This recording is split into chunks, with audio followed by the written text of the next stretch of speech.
বিশ্ব ইজতেমা। আসসালামু আলাইকুম রহমতুল্লাহি ওয়া বারাকাতুহু। 2026-এ বিশ্ব ইজতেমা কবে হবে সেটাই আপনাদের কাছে বলবো। বিশ্ব ইজতেমা জানুয়ারি 2, 3, 4 তারিখে হবে। কাল বৈঠক হয়েছে, কাশিম সিদ্দিকী ছিলেন, ওখানে হুগলি জেলার মেম্বারও ছিলেন। কোন জায়গায় হবে সেটাও তারা দেখেছেন।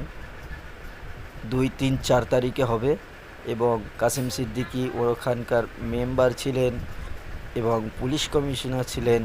চতুর্দিকে ঘুরে ঘুরে জায়গাগুলো দেখেছেন এবং কেমনভাবে সরকারি সুবিধা দেওয়া যায় সেগুলো দেখেছেন।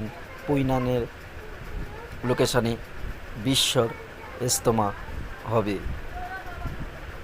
আজ 30 বছর পর ওয়েস্ট বেঙ্গল বিশ্ব ইজতেমা হতে চলেছে। তাই আপনারা দয়া করবেন এবং জানুয়ারি মাসে 2, 3, 4 তারিখে আপনারা সবাই অংশগ্রহণ করিবেন। আসসালামু আলাইকুম।